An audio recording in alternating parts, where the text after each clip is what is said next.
Happy birthday to you welcome back to my another 52 minute vlog guys. आज चाहिँ म ready सेडी भएर अनि काममा निस्किरहेको छु। तर यहाँ बिन झरेको देखेपछि चाहिँ टक्क टिपिदिएर सिधा पारिदिउँ न भन्ने भयो। हिजो राति लास्टै हावा हाउन्डरी चलेको थियो, त्यही भएर झऱ्यो होला। अनि म चाहिँ काममा ठ्याक्क पुगिसकेको छु। तर यो चाहिँ पछाडिको बाटो हजुरहरूलाई देखाउँदैछु, कति अगाडिको बाटो पनि देखाउनु होइन। अनि यो चाहिँ हाम्रो पछाडिको बाटोबाट चाहिँ ठ्याक्क हजुरहरूले देख्न सक्नुहुन्छ सेक्स्याकको टक्कसँगले लेखेको लोगो पनि छ। अनि पछिबाट चाहिँ म ब्रेक जाँदैछु गाइज, किनभने मलाई चाहिँ आफ्नो सेक्स्याकको बर्गर मन पर्दैन। त्यही भएर अन्डरग्राउन्ड गएर चाहिँ मैले चाहिँ आज केही किनेर खाऊँ भने होइन, टोटिला भन्ने जस रेस्टुरेन्ट छ त्यहाँनिर चाहिँ एकदमै हेल्दी कुराहरू पाउँछ होइन। अनि त्यहाँ चाहिँ एउटा दाइ हुनुहुन्थ्यो, त्यो दाइलाई मैले चाहिँ सुरुमा चाहिँ इङ्ग्लिसबाट माग्दै थिएँ, तर पछिबाट चाहिँ दाइले नेपाली हो भनेपछि हो भनेर एकदम खुसी लाग्दै सामानहरू सबै मागेँ होइन।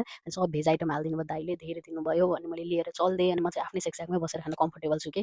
अनि पछिबाट मैले चिप्स झिकेँ अनि खाएँ होइन, एकदमै मिठो लाग्छ मलाई यो चिप्स चाहिँ। अनि खाना त ड्याम्मै भयो। अनि पछिबाट म चाहिँ घर लागिसकेँ गाइस।